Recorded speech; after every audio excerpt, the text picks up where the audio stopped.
Today on Cryptic Mass Guitar, we do a comparison between the Gibson SG Standard and the Gibson SG Standard 61 with Maestro Vibrola.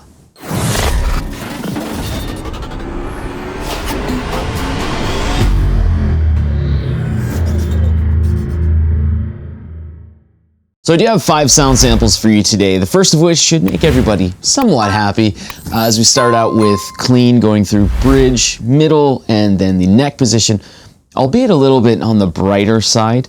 And then we of course go through the different sound samples, and then the last one is full on metal. However, I do have to say, just with all of these comparison videos, make sure that you're playing the guitars for yourself before you buy them, if you have that opportunity. Watching YouTube videos is fantastic because, you know, it kind of gets you a little excited over a potential purchase. It gives you a little bit of different perspective on different guitars and, of course, how they might sound. But there's no way to really convey how each guitar feels, and feel is very, very, very important when it comes to guitars. And how a guitar feels to me or anyone else out here could completely be different than how a guitar feels to you. So hopefully you have that opportunity, and hopefully you take advantage of that opportunity to go to a local store, what have you, and play the guitars before you buy them. Anyway, I'm gonna shut up and we'll go ahead and play the guitars now.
right, so there you go. There are the 5 sound samples for the comparison between the Gibson SG Standard and the Gibson SG Standard 61 with Maestro Vibrola.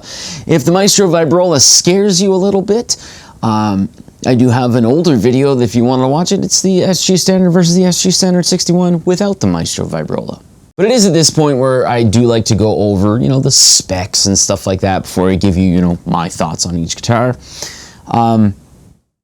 We're looking at carved mahogany bodies with rosewood fretboards and the trapezoid inlays. Both are bound necks, which I really do like. Some people can tell the difference, some people can't tell the difference. But I always find that it is nice with the nubs that are on there. It feels a little more rolled, I guess you would say. And then as time goes on, you do feel a little more indentation of the binding on the neck, and I really enjoy that. It's a goofy thing for me. Then, of course, we're looking at both of these have the inlaid Gibson logo with the holly leaf, or some people call it the crown logo. This says SG on it. This is blank.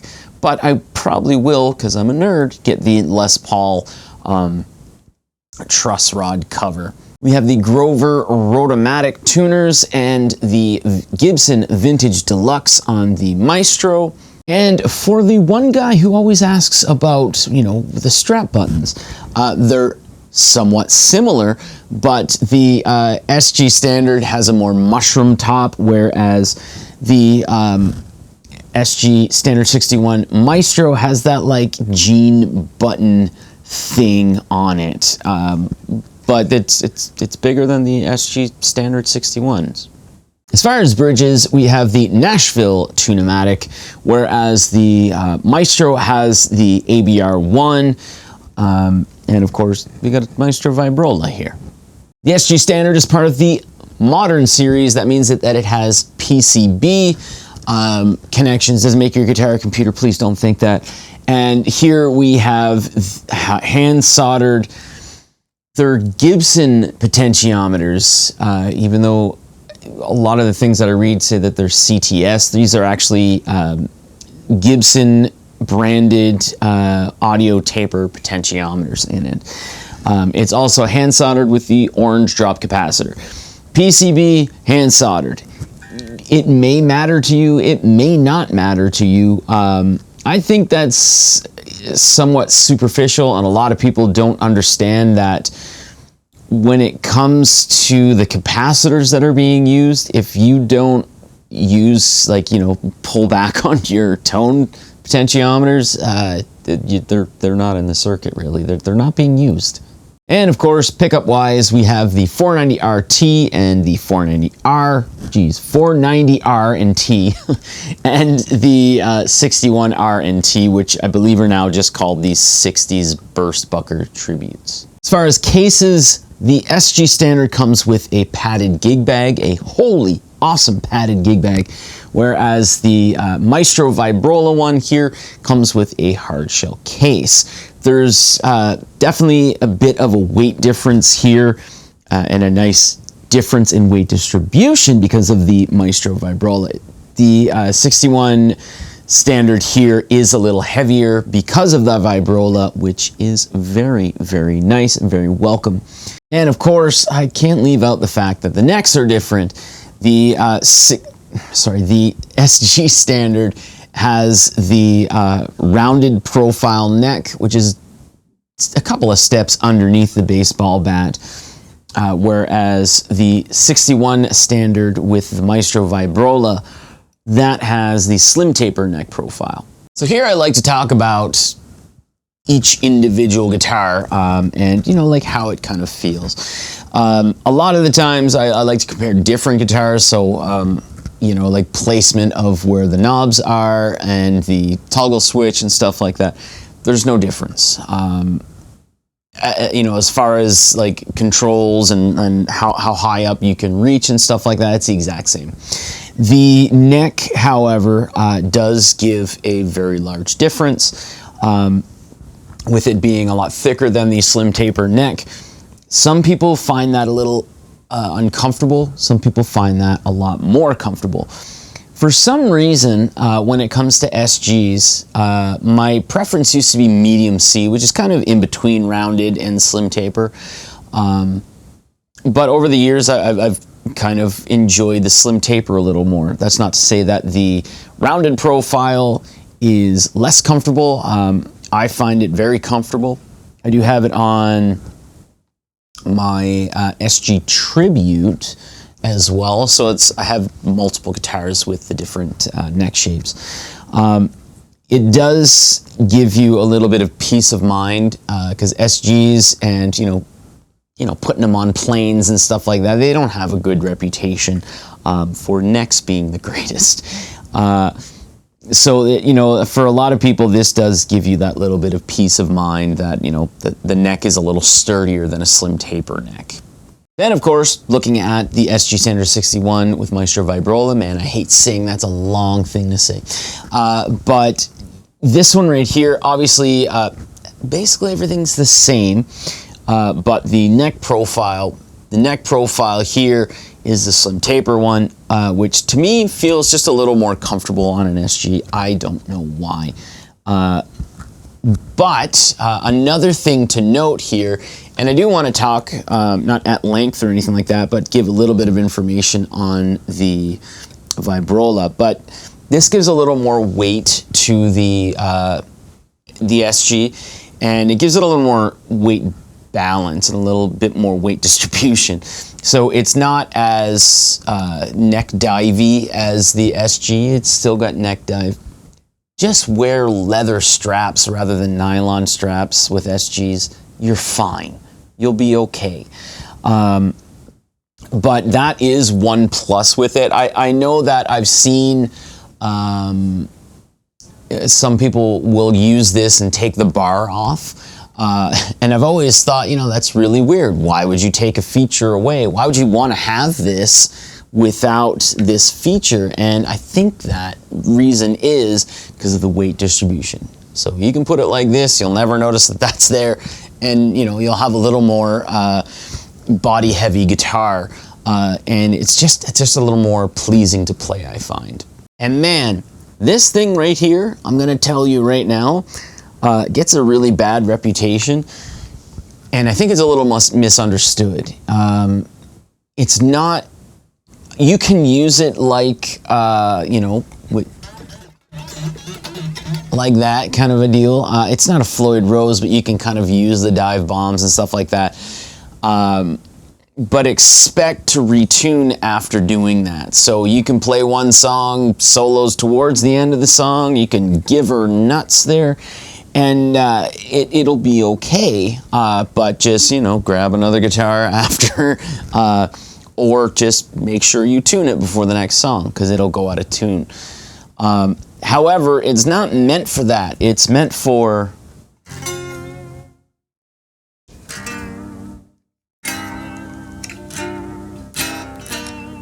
It's meant for just a little bit of shimmer and jangle. So you're not doing much other than rocking it. You're using it like it's a Bigsby kind of a deal. So it's not meant to be a Floyd Rose.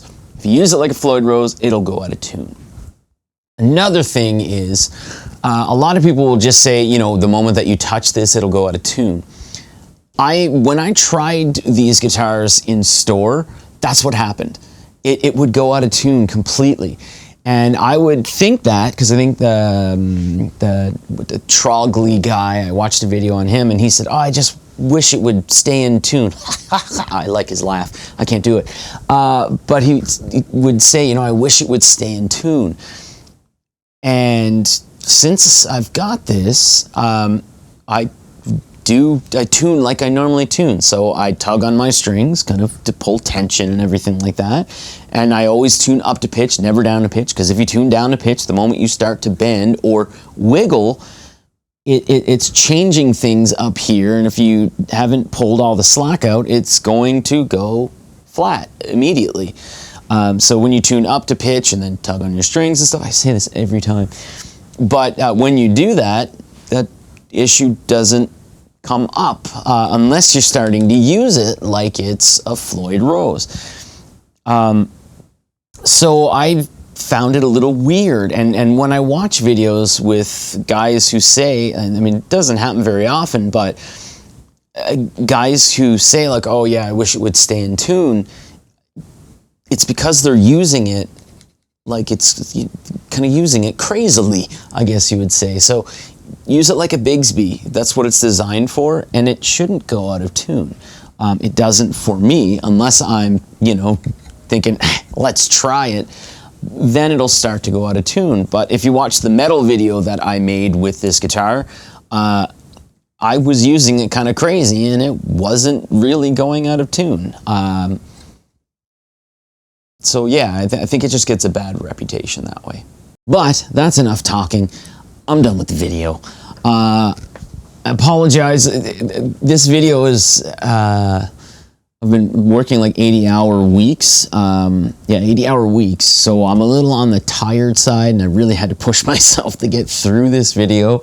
And that's not really how you should make a video. So if things seemed a little bright, that's probably why, because I'm pretty tired. But yeah, both of these guitars are fantastic choices. It's just awesome with the different versions of SGs that you can get, and the fact that you can feel all the differences when you're playing one to the other. So yeah, it's great, and thanks for watching. I'm probably going to edit this and take a long nap.